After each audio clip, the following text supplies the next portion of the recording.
Hello nerds and nerdettes, and welcome back to the channel where once again we have a new video for you guys. It's been a while since I've done a top 5 or a top 10 on the channel, so I figured for today's video we will be doing 10 Marvel books that got me hooked on Marvel Comics. Now before we jump into the list, a quick reminder that if you are looking for any of the books that I'm about to talk about or that I've featured on the channel in general, to use the channel sponsor organicpricebooks.com. You can use the discount code STAYNERDY for $2 off your order, or when ordering 4 or more books, you can use the code STAYNERDY, ship it together, to save yourself 5% on that entire order. Not only are those big savings, but it will also help contribute to the channel. So thank you to all of you that decide to use that code. But let's go ahead and jump into the list. But first, a quick disclaimer. And that disclaimer is actually 2 things. First and foremost, this is my list of 10 books that are important to me or that got me into Marvel, but that does not invalidate the 10 books that you love and that got you into Marvel. This doesn't even invalidate your opinion on the 10 books that I'm about to talk about. So if you'd like to share the 10 books that got you into Marvel or your opinions on the books that I'm about to talk about, comment down below. I would love to talk comics with you guys.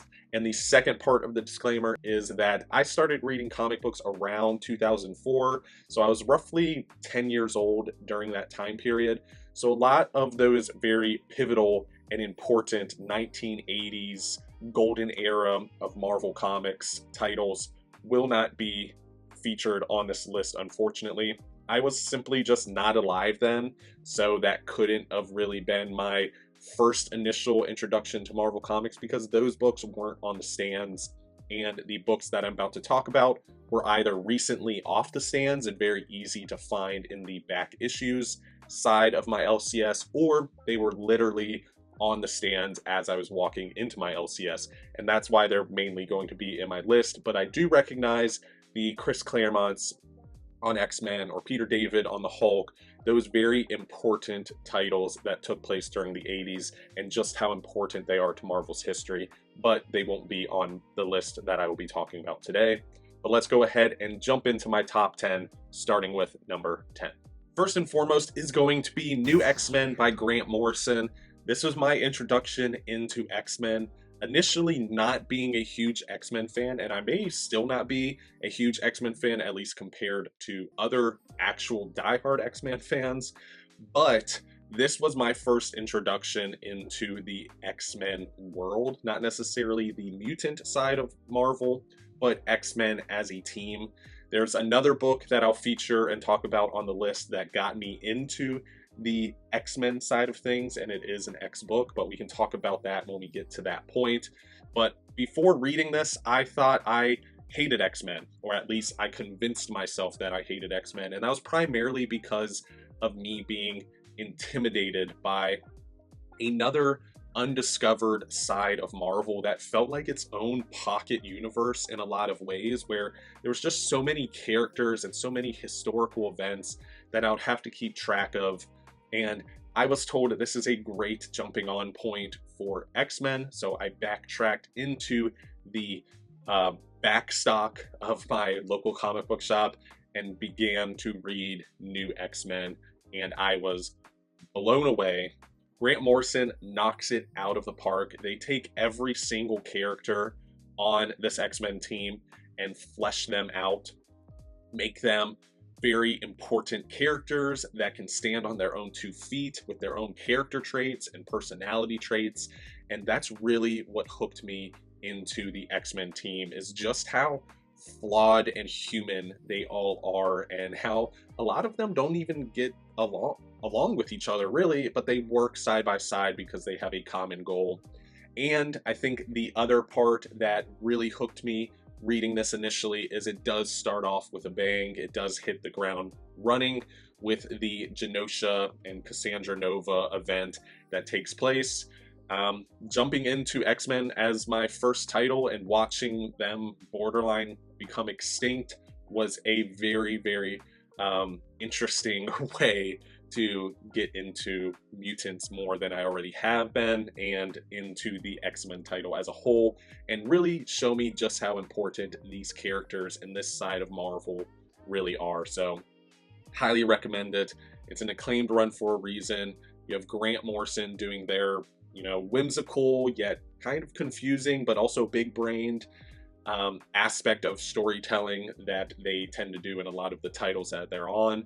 And this is probably one of their more understanding or easy to understanding books. So don't be too afraid of any Grant Morrison isms or anything like that in here. So highly recommend it. Really great. It does branch into Astonishing X-Men after this, which is even more awesome. Those are probably my two favorite X-Men runs. Can probably change between the 1 spot and the 2 spot depending on the mood that I'm in, but highly recommend this as a starting point and this as an X-Men book in general. And coming in at number 9 is Black Panther by Christopher Priest. This is volume 1.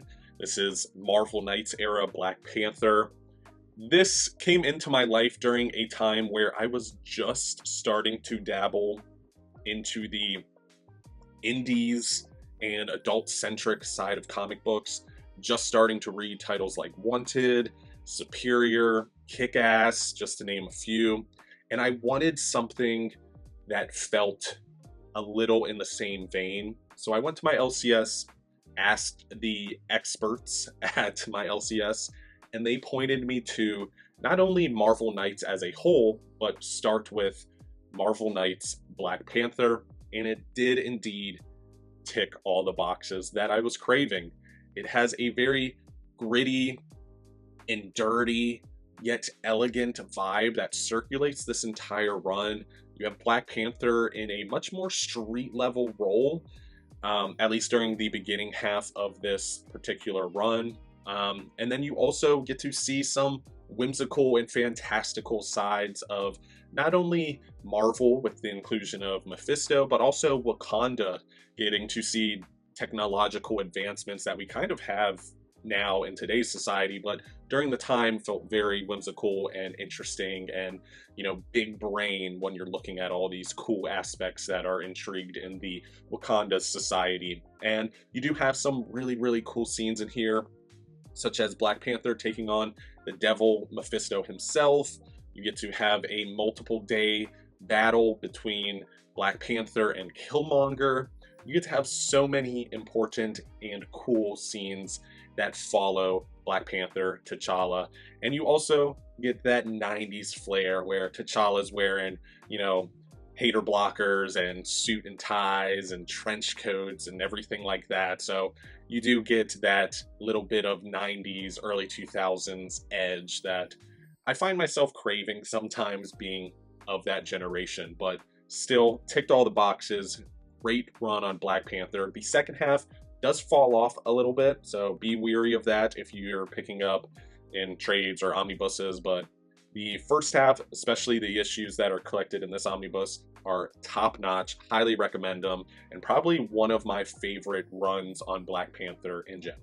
And coming in at number 8 is X Factor by Peter David. During my new X-Men portion, I was talking about a X book that made me dive into X-Men. This was my first X book. This is the new and improved X Factor team that does not include any of the original members of the X-Men like it originally did. This has new members, a lot of new characters, fresh characters, and some old characters that we've seen from books like X-Force or New Mutants. But at the time, this felt like such a fresh start. So many new characters that I was experiencing for the first time, and I fell madly in love with this team. This is still, to this day, my favorite X book, my favorite X title. Usually X Factor titles, whether they're modern or old, I'm going to pick up. I don't know what it is, but X Factor books always are my favorite mutant-centric books. And this is what caused me to dive deeper into the mutant side of Marvel, dive into X-Men titles in general.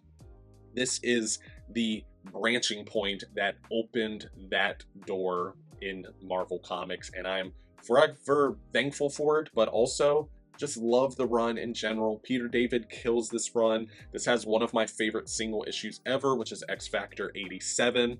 It fleshes out all the characters, very similar to that of the X-Men by Grant Morrison title. You really get to find your favorite characters on the team, and they all have their own quirks and traits that make them their own individual, and that is why I love it so much. And it also has my second favorite mutant, which is Havoc, as the team leader, and has mutants who are pretty much hated by humanity, playing a role in the government or having a government sanctioned team. And I think that is so awesome, such an incredible touch, and definitely worth reading. If you don't want to pick up the 3 or 4 omnibuses that have been out, at least pick up the first one, give it a read, see if it's something you would enjoy, and then go from there. But I do recommend it. And coming in at number 7 is Thor by Straczynski and Gillen, the omnibus. But I will more specifically be referencing the Straczynski side of this omnibus because that was my first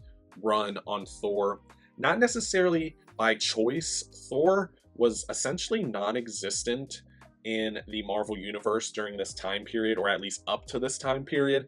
And that's mainly because post Dan Jurgens run, post Ragnarok, the Heroes Return era of Marvel, Thor disappeared and he did not have any role to play in Marvel up to this point, and he came back in a big major way. This is post Civil War event, so you get to see a lot of those events kind of not forgotten by the creative team here, which I love. That event had even more weight when it was referenced in other runs. But you also had the mythological and Nordic aspect of Thor a little bit more grounded because Asgard was floating above Oklahoma, so it had no other choice but to be more Earth-centric and grounded in its storytelling. But it is also a great reintroduction to not only Thor, but characters like Loki and Odin, the entire Nordic pantheon that gets explored in here, and also some prior events that existed pre this run that kind of get explained and talked about, which could, light a light bulb for you as a reader where you want to dive into those earlier runs. But absolutely incredible. Art is amazing. Storytelling is bombastic, heavy hitting. It's just such a beautiful run, and I feel like it's not talked about enough. I do think the Walt Simonson run gets obviously a lot of hype, a lot of focus, as it should, as a great jumping on point, a great run, Thor's best run. But this Straczynski run, specifically the Straczynski side, Gillen run is good too, but the Straczynski side of things was so refreshing and fun, serious, had dark aspects. It was just such a beautiful title when it was coming out, and I cannot recommend it enough. It is seriously a great jumping on point for anyone that wants to get into Thor, and it's how I got into Thor, so I know that very well, and I do recommend it. Checking it out. You do get an event in this omnibus. You do get the Civil War event referenced to a lot during this, so if you like that era of Marvel, this may be one that you want to have on your radar. And coming in at number 6 is Fantastic Four by Jonathan Hickman, specifically Omnibus Volume 1. Very similar to a lot of titles that I've already talked about. This was my introduction into Fantastic Four. Up to this point, I found Fantastic Four very similar to that of Thor, a little outdated and kind of hokey, but that's probably because I was around 15 or 16 when I was first discovering a lot of these books, and probably closed-minded to the coolness and importance of all these characters, which I've now learned. But this was my first Fantastic Four book that I jumped into, and I jumped into it because my LCS was passing along rumors of a potential major death that could take place during this run. So I clocked in and I said, I'm going to check it out.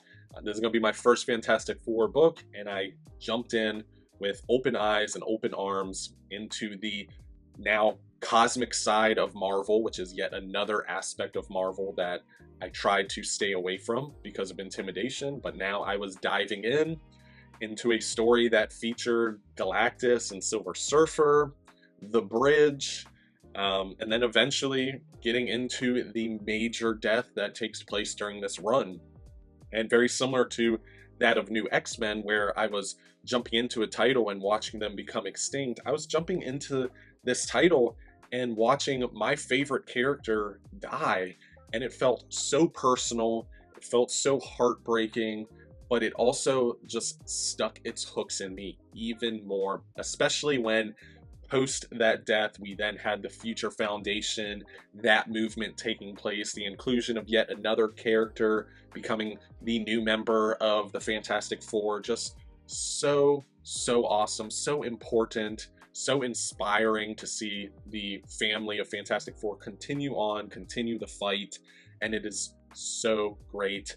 And a extra bonus award, not that I'm giving out awards here, for this run is because of this Jonathan Hickman run, I jumped back and started reading more Fantastic Four runs, and I now have a favorite Fantastic Four run, which is pretty incredible, going from someone that didn't even like Fantastic Four, or didn't think they would like Fantastic Four, to now having a favorite Fantastic Four run is quite remarkable and a true testament to this specific run on the Fantastic Four. Everybody recommends it for a reason. It's highly acclaimed for a reason. Jonathan Hickman is held to such high standards for a reason. So I do recommend anybody reading it, whether you're a Fantastic Four fan or not. It is very important to not only the Marvel Universe, not only Marvel's history, especially leading into even more of the Hickman saga like Secret Wars or the Hick Avengers, but it's just that good, and I really do recommend you guys checking it out. Whether you think you're going to like Fantastic Four or not, just give it a shot. But we can jump into my top 5. Coming in at number 5 is World War Hulk, the Omnibus, but I'm just going to call this Greg Pak's time on Hulk. Before jumping into this, I think the last run of Hulk that I read was the Bruce Jones Hulk, which was really good. I do recommend it to people that like the Philip Kennedy Johnson run that's taking place now, or Immortal Hulk, because it does have that horror-centric vibe. But when this came out and I jumped in, I was hooked. When Greg Pak started with Planet Hulk, I loved it. It stands on its own 2 feet. It doesn't need a epilogue, a follow-up story. It doesn't need anything. It's a beautiful story, amazing. But seeing Hulk come to Earth, stand on business, get revenge, show those that caused him pain what it feels like to be beat into a bloody pulp, that is how I like my Hulk. I like my Hulk smashing. And that is what he does during this entire event, and I loved it. I felt like every time I bought an issue, I was tuning into a WWE pay-per-view or something, where I just got to see people go at it, where the fight scenes that were taking place were shaking the house that I was reading it in, because it was that cool, that awesome, that bombastic, and everything I could ever want. And this is how I like my Hulk. I like my Hulk as a giant, uncontrollable rage monster. There's a lot of other levels and calibers to Hulk in general, from the multiple personality aspect to the mental health aspects. A lot of other boxes that can be ticked for other readers, but this has always been how I like my Hulk. The Green Scar, the World Breaker, the character that has a target and anything that's in his way is being taken out. And I loved this run. I loved this event. I loved this title. And I highly recommend it, especially if you just want to be entertained, because that's what I turn to comics for, very similar to that of a movie or an anime or anything else. I want to be entertained first and foremost. And this was one that every time I flipped the page, I felt my blood pumping and my heart beating. I was getting the chills. It is everything that I want in a Hulk run, which is the Greg Pak run. More specifically, the World War Hulk event, but still, Greg Pak's run as a whole 10 out of 10. So incredible. Easily probably my second favorite Hulk run, if we're looking at it critically. But if we're looking at it as an entertainment aspect, it's got to be number one.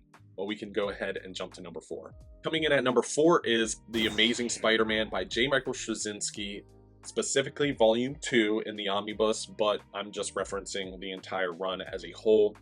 This was my first Spider-Man run, and I absolutely loved it. It was post-Civil War once again, so a lot of those events were referenced during the specific run. But what really hooked me as a reader, especially during the time period that this came out and the age that I was at when this came out, or this part of the run came out, which is the Back in Black storyline of Spider-Man, where we get to see Spider-Man get his Batman on and go around in the black suit, pretty much taking out anyone that gets in his way because of one of his loved ones being injured and in the hospital. And it was meant for him. I don't want to, involve or tell the entire story here, but nonetheless, Spider-Man gets dark and starts really taking people out. The first portion of this run, which I read after this portion, the second portion, also is just as dark. I mean, you have a lot of action, a lot of blood, a lot of, just really, really dark sides of the Spider-Man lore and mythos being explored, but also built up, at least the building blocks of it being built up, which then Dan Slott built upon afterwards. But really, really good stuff. Absolutely love this era of Spider-Man. This is my favorite run on Spider-Man for a reason. And yes, I know how it ends. No, I don't care. It's about the journey and not the destination for me as a reader. I don't agree with One More Day. I don't like what happened. I don't like Sin's Past either. But 90% of this run I enjoy. I always have. I love when it comes to the art, the storytelling. So I can't knock it down and say I hate it just because of those two storylines there. But the rest has always been my favorite Spider-Man run, and I still reread it till this day, specifically the Back in Black portion of this run. So if you do want to see Spider-Man get dark, start taking out people, start taking people on hand to hand in a street fight, then this is going to be a run you're going to want to check out. It's also a great jumping on point because you get Peter in a new era of his life, being a teacher, being with Mary Jane, and it's really refreshing. Once again, you get to see a little bit more grown-up Peter, which maybe isn't as relatable to younger readers, but it is relatable to newer readers because Spider-Man's going into a new era of his life, and maybe you're jumping into a new title. So very relatable in that regard, and I highly recommend it. Try to avoid people that poo-poo on the run because of those two storylines that I referenced. Give it a shot yourself, and you come to the conclusion if you like it or not. Either way is valid, but just come to the conclusion yourself. But that does wrap up number 4, so let's jump into number 3. And coming in at number 3 is Captain America by Mark Waid and Ron Gardney and Andy Kubert. Very similar to everything else that I've talked about on this list, this was my first Captain America run. Now, a lot of you may be doing the math and wondering why a lot of my first runs were in the early 2000s, while this run is from the late 1990s. Well, that's because my brother collected comics, and he had the first couple issues of this specific run, and that's how I got started with Captain America. This is my first time experiencing Marvel Comics, was this specific run. This was my first time experiencing Captain America, who is my favorite Marvel character, was this run, and it is my favorite Captain America run in general. It's one of my favorite comic book runs in general, and I do think a large majority of the comic book community is sleeping on this specific title. I think this fleshes out the character of Steve Rogers so well. pulls him away from being just a representation of the American government once again, but in a more modern and refreshing way. But also, you get to see Steve Rogers have a lot of dialogue about his morality, his beliefs, what he fights for as Captain America, and what he represents as Captain America in a new modern world now. And I think it is so beautiful, so refreshing. It's morals and views and ideologies that I share with Captain America as well. And I do really recommend it because it is super action-packed. It's very fast-paced. It's not dialogue-heavy by any means. There is some 90s flair, especially when it comes to the energy shield, but I love the energy shield. I'm going to be an energy shield apologist, but still, I think it's a run that everyone has to read. It is a great jumping-on point because it's post-Hero's Return, so you get a new #1 following Captain America re-ushered into this familiar yet different world. And I think if you're a new reader jumping into Captain America, you're going to feel very similar to that of Steve Rogers being in a new yet familiar side of Marvel. So really good stuff. Art is incredible through this. Ron Garney, Andy Kubert, two of the best artists during this era, best artists in general. Ron Garney being probably my favorite Captain America artist. Absolutely worth the read. I think it pays off in dividends when you make it to the end, and you also get even more of a payoff if you read it coinciding with other titles that were happening during this time because of all of the crossovers with Thor and Kurt Busiek's Avengers and everything like that. So really great era of Marvel, really refreshing era of Marvel, and this is the title that made Captain America my favorite Marvel character, and he is still #1 still to this day, so I do recommend it to everyone. And coming in at #2 is The Ultimates, the Omnibus by Mark Millar and Brian Hitch. This is the first comic book that I ever got. The first comic book that I ever picked up in single issues and that got me into comic books is issue 5 of Ultimates. I've probably said issue 2, 3, or 4 at some point. It's hard to keep so many issues rattling around in my little noggin here, so I do apologize for that. But here it is on record, issue 5, The Ultimates, my first comic that I ever picked up, and it is an entire issue of the Ultimates, the Ultimate Universe's version of the Avengers, fighting the Hulk in Times Square, New York. And it is beautiful, it is cinematic, it gets your heart pumping, it's action-packed, it is so beautiful, and that goes for this entire run, this entire title, well into Ultimates 2, which is just as good in my opinion, if not better in some calibers, but Ultimates 1 I would probably say is a little bit better. But still, such a adult-centric book. Probably should not have been reading it when I was the age I was at, which was 10, 11, when this came out. But I loved Hulk as a giant rage monster then. I still do now. And that issue 5 had me hooked. And I backtracked, picked up all of Ultimates, only once becoming a little bit older, read it thoroughly and fully understood the story. And somehow I ended up coming out the other end, liking it even more. It's so cinematic, it reads like a movie. It reads like an MCU movie, so if you like the Marvel Cinematic Universe, a lot of inspiration came from this specific title, this Ultimate Universe in general, honestly. But this also was my branching on point into the Ultimate Universe, where I then discovered Ultimate Spider-Man and followed that pretty religiously up to when it concluded.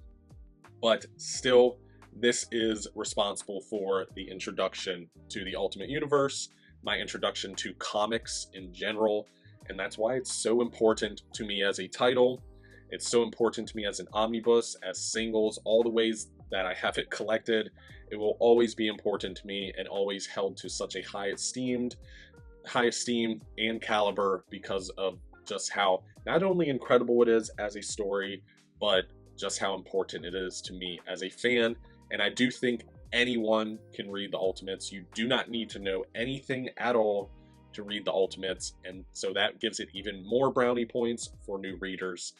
Highly recommended, super refreshing, super fast-paced and cinematic. Check it out if you haven't already. But that wraps up number 2. So let's jump into my number 1 book from Marvel that got me hooked on comics. And number 1 is going to be none other than Civil War by Mark Millar and Steve McNiven. This is still to this day my favorite comic book event, probably only rivaled by Infinite Crisis. But this was the first Marvel event that I jumped into and followed religiously and felt like there was so much at stake. I felt like there was lives at stake, people's well-beings, the future of the Marvel Universe at stake, and it felt so important as a story and so realistic and grounded as a story also, especially during the time period that this came out. And one of the aspects that I've always loved about Captain America is him being obviously a super-powered human, but when compared to other members of the Marvel Universe, borderline a man with a shield taking on gods among men. And that's exactly what you get here. You get Captain America standing up for what's right, standing up for what he believes in, what he feels is best for the people of America, the people of the world, and he's willing to die for that. And I absolutely love that. I am Team Captain America. I know, depending on how you read it and what you view, I have ran into some Iron Man believers. That's fine. I think that's kind of the point of this specific event. And also, the part of the marketing that really got me hooked is when they were asking, whose side are you on? The Marvel Universe is going to be divided. Are you Team Cap? Are you Team Iron Man? It shook the Marvel Universe and the Marvel fan base to its core to see so many characters. And I'm not talking just Captain America and Iron Man. I'm talking everyone in the Marvel Universe split right down the middle, separated. Even teams that were so tight, like the Fantastic Four, those members found themselves on opposite sides.